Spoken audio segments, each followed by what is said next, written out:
Hello guys, बहुत बहुत स्वागत है मेरे यूट्यूब चैनल पीकू टेक्स में। तो एक बार फिर से हम हाजिर हैं एक और नई वीडियो के साथ। तो दोस्तों, मैं आपको बता दूं कि आज की वीडियो में हम एसएससी एमटीएस या फिर हवलदार की कंप्लीट जानकारी देने वाले हैं। इस वीडियो में मैं एक एक चीज़ को मैं पूरी डिटेल में बताने वाला हूँ, जैसे टोटल पोस्ट कितनी है, इम्पोर्टेंट डेट्स क्या हैं, एलिजिबिलिटी क्या है, क्या क्या डॉक्यूमेंट्स लगेंगे, सिलेबस क्या है, सैलरी कितनी मिलती है, पूरी कंप्लीट जानकारी दूंगा और पूरा कंप्लीट फॉर्म भर के प्रिंट आउट तक बताने वाला हूँ। ठीक है, पूरी लाइव प्रोसेस करके दिखाने वाला हूँ। तो चलिए दोस्तों, स्टार्ट कर लेते हैं। और अगर दोस्तों ये जानकारी आपको अच्छी लगे तो चैनल को सब्सक्राइब कर लीजिएगा और वीडियो को लाइक कर दीजिएगा। ठीक है, तो सबसे पहले आपको मैंने जो खुद ही बनाया है ये जानकारी वहाँ से ली है और यहाँ पे नोट की है, क्योंकि इससे आपकी टाइम की बचत होगी, है ना।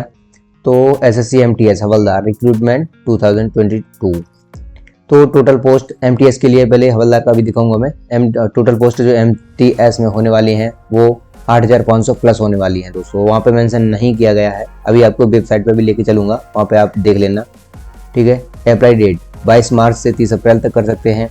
फीस जनरल ओबीसी ईडब्ल्यूएस इसके लिए 100 रुपीज़ होने वाली है। एससी एसटी पीडब्ल्यूडी फीमेल चाहे कोई सी भी कैटेगरी की हो, सबके लिए 0 होने वाला है। ठीक है, एज ये आर धोखे से लिख गया है, एज 18 से 25 वर्ष और 18 से 27 वर्ष। एज रिलैक्सेशन मतलब कि छूट मिलने वाली है ओबीएस के लिए 3 साल की, एससी एसटी के लिए 5 साल की। ठीक है, तो अगर थोड़ी बहुत ज़्यादा हो रही है तो देख लेना। एलिजिबिलिटी क्या है, 10th पास ही मांगी है। ठीक है, सैलरी कितनी होती है दोस्तों इसमें, सैलरी 5200 से 20,000। अब आपको पता है कि 5200 पे नौकरी कौन करेगा, तो ये स्टार्टिंग में जो होने वाली है वो 18 से 19,000 के समथिंग मिलती है, उसके बाद बढ़ती जाती है। पेपर 1 सिलेबस, पेपर 1 जो होता है एमटीएस का, उसमें टोटल 100 क्वेश्चन होते हैं, 90 मिनट होते हैं, 100 मार्क्स का होता है। ठीक है, रीजनिंग में 25 क्वेश्चन होते हैं, इंग्लिश में 25 होते हैं, मैथ्स में 25 होते हैं, जीए में 25 होते हैं और नेगेटिव मार्किंग 0.25, यानी कि अगर 4 गलत हैं तो आपका एक जो सही है वो भी कट जाएगा। नॉर्मलाइजेशन जैसे आपका कोई पेपर सरल है, कोई पेपर कठिन है, उसके हिसाब से नॉर्मलाइजेशन होता है, कुछ नंबर एक्स्ट्रा दे दिए जाते हैं।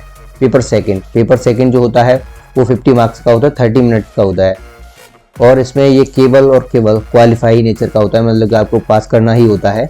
इसमें ऐसे और लेटर आता है। ठीक है, तो ये हो गया और अब हम ले चलते हैं हवलदार वाले पेज पे। तो दोस्तों, यहाँ पे हवलदार की जो टोटल पोस्ट थी वो वहाँ पे भी मेंशन कर रखी है वेबसाइट पे, जैसा कि मैंने बताया, मैं आपको अभी लेके चलूँगा। और एलिजिबिलिटी 10th पास ही है। इसमें फिजिकल मांगा है मेल्स के लिए 1600 मीटर इन 15 मिनट, केवल 15 मिनट में 1600 मीटर। लड़के 5 मिनट और 4 मिनट में मार देते हैं, 4:40 में समथिंग, तो ये तो 15 मिनट है। केवल वॉकिंग टाइप से ही चलना है तब भी हो जाएगा। फीमेल के लिए 1 किलोमीटर इन 20 मिनट्स। बताइए 20 मिनट में कौन नहीं चल पाएगा। साइकिलिंग करनी है मेल के लिए 8 किलोमीटर इन 30 मिनट्स। तो दोस्तों देख लीजिएगा साइकिल आती है नहीं आती है, वैसे मोस्टली सभी को आती है। और हाइट मेल के 157.5, तो हाइट इतनी भी नहीं है, बहुत कम है, समथिंग सभी की होती है। लड़कियों में फीमेल्स के लिए 152 सेंटीमीटर, चेस्ट 76 से 81, यानी कि आपको 5 सेंटीमीटर फुलानी पड़ेगी, है ना, अगर 76 से 81 तक करनी पड़ेगी। अबाउट एग्जाम सेंटर, हाँ, तो ये अबाउट एग्जाम सेंटर मैं आपको उसी वीडियो में बताने वाला हूँ कि कहाँ डालना चाहिए, कहाँ नहीं डालना चाहिए। तो यहाँ से हम चलेंगे क्रोम पे जाके डालेंगे हम सरकारी रिजल्ट.com, यहाँ से क्लिक करेंगे और यहाँ आपको दिखाई देगा SSC multitasking staff MTS online form 2022। ठीक है, तो यहाँ से मैं आपको दिखाऊंगा सबसे पहले स्टाफ सिलेक्शन कमीशन, आप यहाँ से जाके पढ़ सकते हैं। फीस वगैरह मैंने ऑलरेडी बता दिया है और डेट वेट क्या है ये, और एज वगैरह ये सब कुछ मैं बता चुका हूँ दोस्तों। अगर आपको देखना है तो देख लीजिएगा, ये स्टेट के कोड्स हैं। ठीक है, यहाँ पे इसमें हाँ एक चीज़ रह गई थी कि इसमें डॉक्यूमेंट्स क्या लगेंगे। तो दोस्तों आपकी 10th की मार्कशीट लगेगी और फोटो और सिग्नेचर, बस आधार कार्ड लगेगा बस। ठीक है, तो यहाँ से आया है अप्लाई ऑनलाइन रजिस्ट्रेशन, तो यहाँ पे क्लिक करेंगे। तो सबसे पहले मैं आपको बताऊँ, देखो यहाँ से ये डायरेक्ट ही यहाँ से, जैसे आपकी अगर आईडी पहले नहीं है, यानी कि आपने कोई भी एग्ज़ाम एसएससी का नहीं दिया है, तो यहाँ से आपको एक नई रजिस्ट्रेशन आईडी बनानी पड़ेगी। अगर आपने पहले ऑलरेडी एग्ज़ाम दिया है तो आपके पास उसका रजिस्ट्रेशन नंबर होगा और पासवर्ड होगा, ठीक है, उसे आप डाल के लॉगिन कर सकते हैं। अगर नहीं है तो यहाँ पे registration new user register now, मेरे पास नहीं है तो मैं यहाँ से करता हूँ, ठीक है। तो यहाँ पे हमें दिखाई देता है do you have Aadhaar, yes I have Aadhaar, तो यहाँ पे आधार नंबर डालना है, ठीक है। वेरीफाई आधार नंबर दोबारा डालना है। टाइप ऑफ आईडी, यानी कि अगर आपके पास आधार नहीं है तभी ऑप्शन आता है टाइप ऑफ आईडी। तो एक बार मैं आपको दिखाता हूँ, यहाँ से कोई भी पासपोर्ट वोटर आईडी वगैरह ले लीजिएगा और उसका नंबर डाल दीजिएगा, बट मेरे पास था। और ठीक है, नेम, यहाँ से आपको नेम भरना है। उसके बाद वेरीफाई नेम दोबारा डालना है। Have you ever change name, अगर आपने नाम चेंज किया है तो यस पे करके आप यहाँ पे नाम भर सकते हैं। मैंने नहीं किया है तो नहीं भरूंगा। फादर नेम, ठीक है, तो यहाँ से पिताजी का नाम डालना है। वेरीफाई फादर्स नेम, वेरीफाई करना है। मदर्स नेम, माता का नाम डालना है। और यहाँ पे ऐसा के दे रखा है father's name should be same as mentioned in matriculation, यानी कि 10th की मार्कशीट में जो आपके पिताजी का नाम है वही डालेंगे। ऐसे ही माता का नाम, वेरीफाई माता का नाम।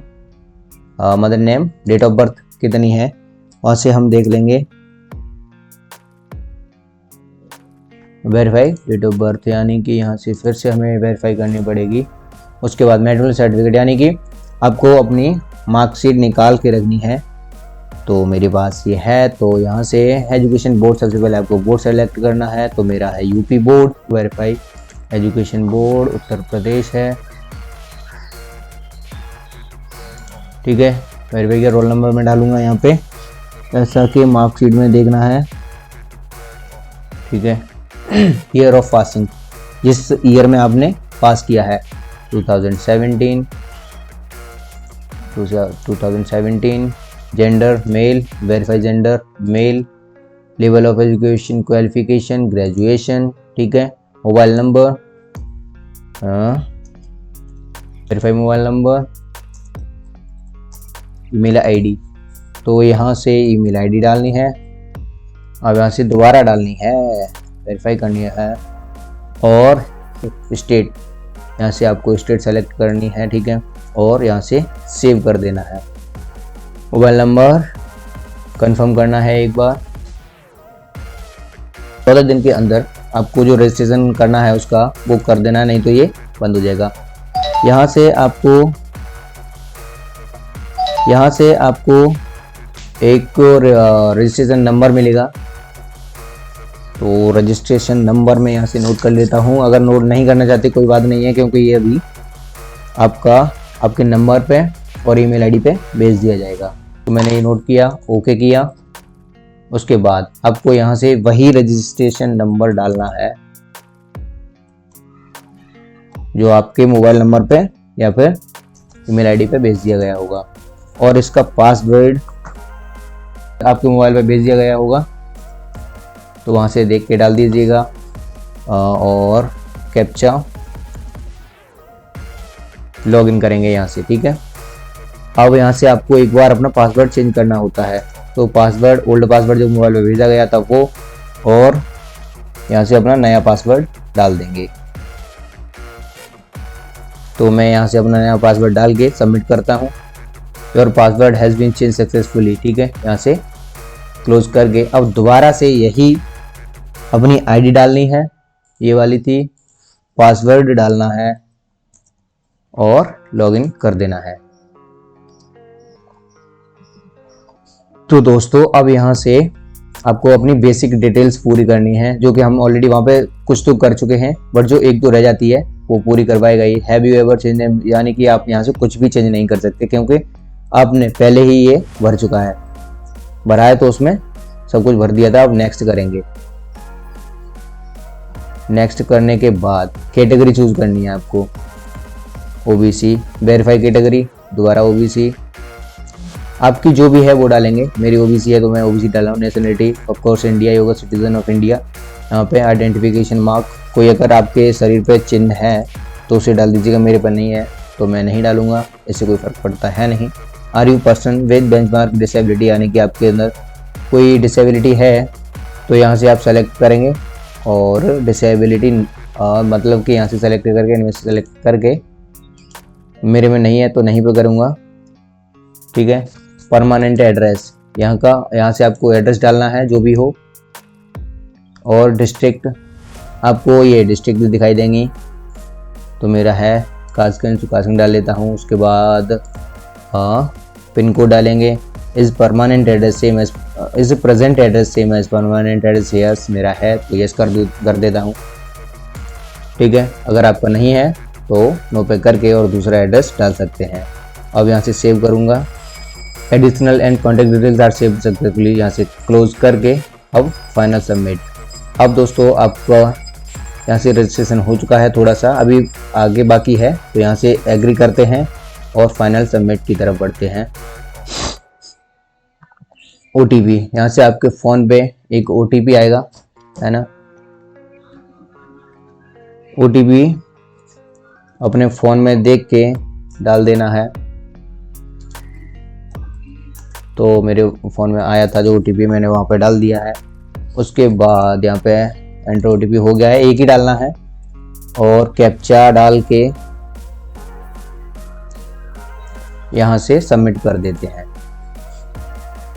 तो दोस्तों वहाँ से सबमिट करने के बाद आपको ये दिखाएगा you have successfully complete your registration number is this for login, use your registration number as username and password as provided to you. For password please check both inbox and spam folder of your email. Okay, तो आपको वहाँ के बाद आपको जाना है latest notification पे।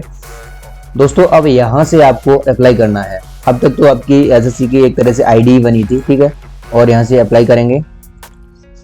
तो अप्लाई करने के बाद ऐसा कुछ दिखाई देगा। तो यहाँ से सबसे पहले आपको सेंटर चूज करने हैं। सेंटर पे सबसे पहले मैं जाऊँगा बरेली, सेकंड वन चूज करना है आगरा, जो भी आपको मतलब आपके जो नज़दीक है नज़दीक हो वहाँ से क्लिक कर लेना है। तो यहाँ से मैं रेड कर लेता हूँ मैं। Whether you are an ex serviceman, पहले अगर आपने कोई सर्विस की है तो आप यस पे क्लिक करें, नहीं तो मैंने नहीं किया तो नो पे क्लिक करूँगा और नीचे आएंगे, ठीक है। तो अब वेदर सीकिंग एज रिलैक्सेशन, कोई आपने एज में रिलैक्सेशन मतलब कि छूट ली है तो मैंने नहीं ली है तो नो करूँगा, अगर लिए तो आप यस पे क्लिक कर सकते हैं। उसके बाद आपको ये स्टेट और यूटीज CCA, आपको जितनी भी जो एग्जाम्स हैं जिस स्टेट से देना चाहते हैं उससे आप ये कोड इनके दे रखे हैं वो आपको यहाँ पे फिल करने हैं। अगर जिसमें आपने प्रेफरेंस अगर 2-3 को ही दिया है तो उनके कोड हो जाएंगे, अगर जिनमें नहीं दिया है तो बॉक्स खाली नहीं छोड़ने हैं, वहाँ पे ये एक्स करके कुछ एक्स दबा देना है, ठीक है, इसमें एक्स फिल कर देना है। तो दोस्तों मैं आपको यही राय दूंगा, मैंने जैसा कि पीछे भी बताया था कि आपको कौन से कहाँ से देना है, तो ऐसा कुछ डाटा है मैंने यहाँ पे नोट नहीं किया है, तो पिछला डाटा है उस हिसाब से जैसे आपके 75 नंबर आते हैं, यानी कि आप यूपी से हैं और यूपी की जो कट ऑफ है वो समथिंग 80 के समथिंग मान लीजिए आप, ठीक है, और वहाँ पे आपके नंबर आए 75, तो यूपी से तो रह गए आप। और ऐसे ही गुजरात है, गुजरात की कट ऑफ जाती है समथिंग 75, बट आपने अगर यूपी से ही भर रखा है, यहाँ पे अगर यूपी का ही नंबर डाला है तो आपका नंबर नहीं आएगा। अगर इसमें गुजरात का भी डाला है तो आपका नंबर आ जाएगा 75 पे, ठीक है ना। तो मैं यही राय दूंगा कि यहाँ पे आप ये सारे के सारे भर दीजिए, ठीक है। तो मैं ये सब भर लेता हूँ पहले, उसके बाद आपको बताता हूँ। तो दोस्तों मैंने ये पूरा भर दिया है, यहाँ पे 72 हैं, 72 ही आएंगे। Are you sure you want to enter x, you can not enter any more state UT preference after entering x, यानी कि एक्स एंटर करने के बाद आप इसमें कोई भी नंबर नहीं भर सकते। तो मैंने एक्स भर दिया है, ठीक है। यहाँ से उसके बाद अब हाईएस्ट एजुकेशन क्वालिफिकेशन, तो मैं डाल लेता हूँ जैसे आपने जो हाईएस्ट एजुकेशन क्वालिफिकेशन जैसे सबसे ज़्यादा कहाँ तक पढ़ाई कर रखी है ना, तो मैं जो डाल लेता हूँ, आपने कर रखी है चूज़ कर लेना है। Details of qualifying education qualification, तो यहाँ से 10th करना है आपको, ठीक है। स्टेटस यानी कि पास्ड होगा, एपियर तो हो गया नहीं। पासिंग ईयर 2000 यानी कि ऑलरेडी ले लेगा ये, ठीक है, जैसे वहाँ हमने किया था, रोल नंबर ऑलरेडी आ चुका है। ठीक है, do you want to make your personal information available to, यहाँ से कुछ भी करिएगा, कुछ फ़र्क नहीं पड़ता। ठीक है, तो यहाँ से आपको फोटोग्राफ एंड सिग्नेचर अपलोड करने हैं। तो साइज़ देख लीजिए, फॉलोड अलाउड फाइल साइज़ 20 से 50 KB का आपका फ़ोटो होना चाहिए और JPG फॉर्मेट या फिर JPEG फॉर्मेट में ही होना चाहिए। साइज़ 3.5 सेंटीमीटर विड्थ होनी चाहिए, 4.5 सेंटीमीटर हाइट होनी चाहिए और जो सिग्नेचर अपलोड करेंगे उसका साइज़ 10 से 20 KB का होना चाहिए। फॉर्मेट JPG वो उसी की तरह सेम है। अबाउट जो साइज़ है 4 सेंटीमीटर विड्थ और 2 सेंटीमीटर हाइट। तो ये मैंने ऑलरेडी बना के रखे हैं, तो मैं यहाँ वहाँ से चूज़ कर लेता हूँ मेरा फ़ोटो और यहाँ से सिग्नेचर। ठीक है, उसके बाद वेदर, यस आपको एक चीज़ ध्यान रखनी है, ये जो फ़ोटो है वो आपका 23 दिसंबर 2021 के बाद का ही होना चाहिए। ठीक है, तो यहाँ पे डेट डाल सकते हैं, वैसे डेट डाल दें तो सही रहेगा, नहीं तो कोई बात है नहीं, यस कर देना है और यहाँ से एग्री करके और ये कैप्चा भरना है। कैप्चा भर के प्रीव्यू पे क्लिक करेंगे। ओहो, तो मैंने ये गलती कर रखी थी, परसेंटेज CGPA परसेंटेज मेरी 80.5 थी, तो 80.5 करके यहाँ से अगेन मैं प्रीव्यू पे क्लिक करता हूँ। तो दोस्तों वहाँ से प्रीव्यू पे क्लिक करने के बाद आपको कुछ ऐसा दिखाई देगा, है ना। तो यहाँ से आपको पढ़ के नीचे आना है और यहाँ पे सबमिट कर देना है। You cannot edit after final submission, so check all details carefully, click on OK if you want to submit। तो मैं यहाँ से OK पे क्लिक कर देता हूँ। अगर आपको कोई गलती लग रही है तो उसे पहले पूरा चेक कर लीजिएगा। Application form is provisionally accepted, do you want to proceed for payment. अब यहाँ से आपका पेमेंट होगा। ठीक है, तो यस पे क्लिक करेंगे और फीस पेमेंट ऑनलाइन ही देंगे, तो सबमिट करते हैं। अब यहाँ से आपको पेमेंट का मेथड चूज करना है। क्रेडिट कार्ड है, other bank of debit card है, स्टेट बैंक डेबिट कार्ड है, net banking, other bank net banking, UPI में। I will go on UPI से करना चाहता हूँ, आप देख लीजिएगा आप किसे करना चाहते हैं। तो UPI पे क्लिक करने के बाद आपको कुछ ऐसा दिखाई देगा। यहाँ पे 2 ऑप्शन दिखाई दे रहे हैं मुझे। प्लीज़ सेलेक्ट VPA, यानी कि आपका UPI ID होना चाहिए, या फिर QR कोड। मुझे QR कोड से ज़्यादा आसान लगता है, तो QR कोड पे क्लिक करके और इसे अपने गूगल पे या फिर जो आप जो भी चलाते हैं उससे स्कैन करके यहाँ से प्रोसीड टू पे करके अपना ये डाल के नंबर और इसे पे कर देता हूँ। तो मेरा ये हो चुका है दोस्तों, और होने के बाद यहाँ से ये खुद ही हटना चाहिए था और ये हट भी गया है। Merchant online your transaction status success. Okay, तो दोस्तों मेरा ट्रांजेक्शन कंप्लीट हो चुका है। ठीक है, अब यहाँ से आपको प्रिंट कैसे निकालना है। तो प्रिंट निकालने के लिए आपका एक बार यहाँ से दोबारा से लॉगिन करना पड़ेगा आपको। ठीक है, आपको ऐसा कुछ दिखाई देगा, है ना। तो यहाँ पे प्रिंट पे आना है आपको।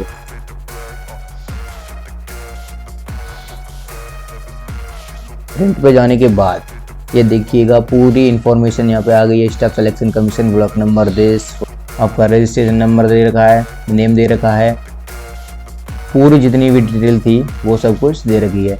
तो वहाँ से यहाँ पे आपको प्रिंट के ऑप्शन पे क्लिक करना है, तो प्रिंट प्रीव्यू दिखाएगा, है ना। तो ये इसकी सेटिंग सही नहीं है, बट यहाँ से हो जाएगा। ठीक है ना, तो आपको यहाँ से प्रिंट कर लेना है। तो दोस्तों जानकारी अच्छी लगी हो तो प्लीज़ चैनल को सब्सक्राइब कर लीजिएगा। ठीक है।